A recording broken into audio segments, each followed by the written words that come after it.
सरकारने फक्त भाषणं केली, मतं मागितली आणि नंतर तोंडाला पाणी पुसण्याचं काम चाललेलं आहे. मुंबई शहरामध्ये घर हे शक्य आहे, हे देऊ शकतात, तरी देखील मनस्थिती मानसिकता सरकारची नाही. आणि म्हणून यासाठी सर्व राज्यव्यापी आंदोलन केल्या किंवा भेट केल्यानंतर सर्व गिरणी कामगारांचं म्हणणं झालं की आपण एक धडक मोर्चा या अधिवेशनामध्ये घ्यायला पाहिजे. म्हणून त्याची सुरुवात ही आजच्या या पत्रकार परिषदेच्या माध्यमातून आम्ही करतो. नाही, प्रचंड मोर्चा निघालेलाच नाहीये 2011 नंतर. सर्व संघटना एकत्र आली नव्हती 2011 नंतर. आज पहिल्यांदा आम्ही सर्व मंडळी हे आम्ही येतोय. अर्थात त्यातले काही आमचे सहकारी होते तेही आता त्यांना काहीतरी साक्षात्कार झालेला आहे. त्याने मुंबईत घर मिळूच शकत नाही म्हणून त्यांना माथेरान फिरायला जायचंय. तर जाऊ द्या, काय आम्ही त्याच्यात जाऊ इच्छित नाही. परंतु ही जी मंडळी ज्या सर्व ज्यांनी एकमत केलं की मुंबईत हे घर शक्य आहे, मिळू शकतो, करू शकतो, त्यासाठी आम्ही एकत्रित झालेलो आणि म्हणून हा आंदोलन मोठा होण्याची शक्यता नाकारता येणार नाही. पण हे आंदोलन निवळ फक्त गिरणी कामगारांपुरतं मर्यादित न ठेवता याच्यामध्ये राजकीय पक्षांनी पण सहभाग व्हायला पाहिजे. म्हणून आम्ही सर्व राजकीय पक्षांच्या नेत्यांशी भेटतो. आज योगायोगाने पक्षप्रमुख आदरणीय उद्धव बाळासाहेब ठाकरे हे आम्हाला भेटले.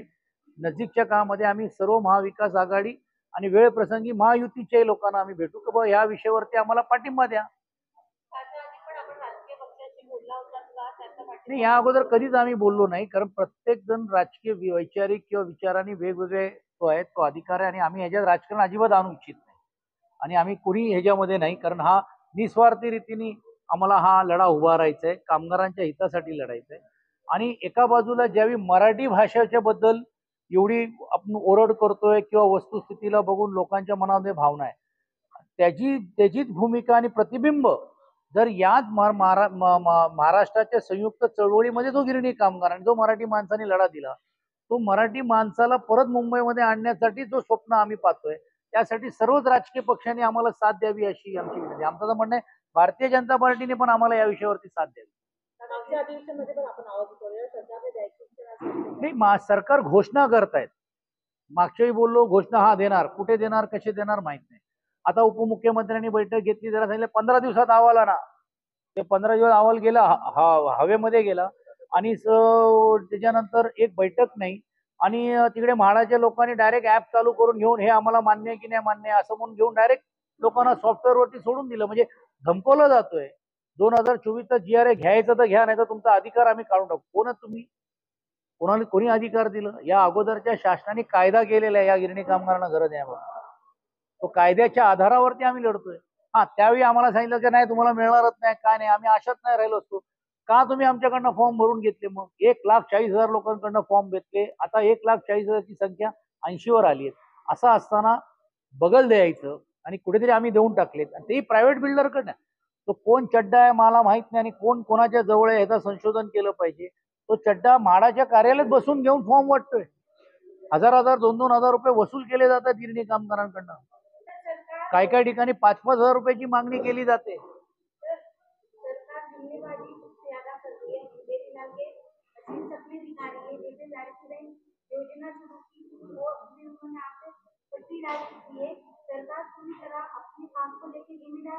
है जरूर नहीं, देखिए अपेक्षा करना ये अभी दुयम मुद्दा हो गया, लेकिन जगाना तो जरूरी है।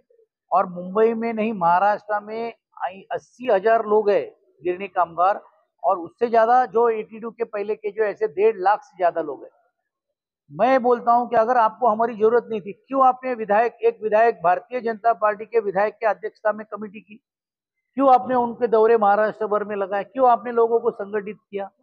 संगठित करके आप वहां उम्मीदवार लोग को लेकर भाषण कर रहे थे और चुनाव खत्म होने के बाद गायब हो गए। आज 8-9 महीना हो गया, उसके बारे में चर्चा नहीं, एक समिति नहीं, कुछ नहीं। इन लोगों को बुलाया नहीं जा रहा है मुख्यमंत्री जी को, और मुख्यमंत्री जी दूसरे के यहाँ पे जाकर फोटो सेशन कर रहे हैं कोई लोग।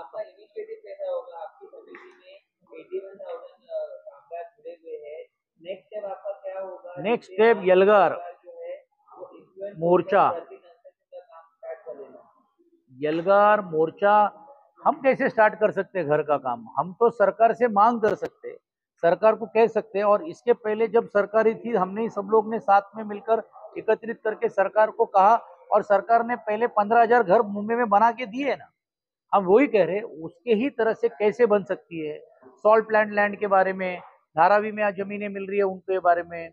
और उसके साथ ही साथ में मोहिते जी ने कहा कि म्हाड़ा के लेआउट में एफएसआई बढ़ा के म्हाड़ा को ज्यादा जमीन दो, एफएसआई दो, और वहां पे कुछ घरे बना सकते हैं क्या।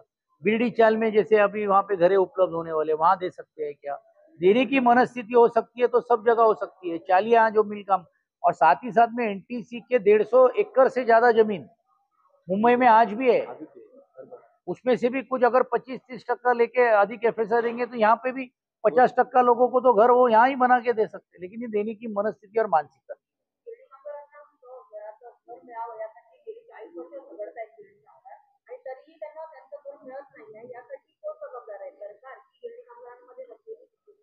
नाही, कसं आहे, कामगार तर बिचारा तो असंघटितच झालेला आहे मुंबईतून बाहेर गेल्यानंतर। ही मंडळी पण तुम्ही आता बघा, या सर्व ज्येष्ठ होत गेलेले आहेत। हेही हा शेवटचा लढा म्हणून करतो, पण आम्ही ह्यांच्या सर्वांच्या आशीर्वादाने शेवटच्या गिरणी कामगारांना घरे मिळेपर्यंत आम्ही हा लढा थांबवणार नाही।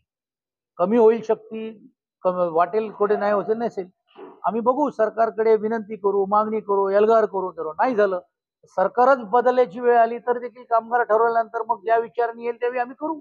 पण आम्ही हा संघर्ष सोडणार नाही। कारण गिरणी कामगारांना घर देत असताना तो हयात जर नसला तर त्याच्या वारस हक्कांना पण घर द्या म्हणून ही पहिली भूमिका आपण मांडली, जेणेकरून बा संयुक्त महाराष्ट्राच्या चळवळीमध्ये माणसाला कुठेतरी रेकग्नाइज करण्याचं काम ते देण्याचं।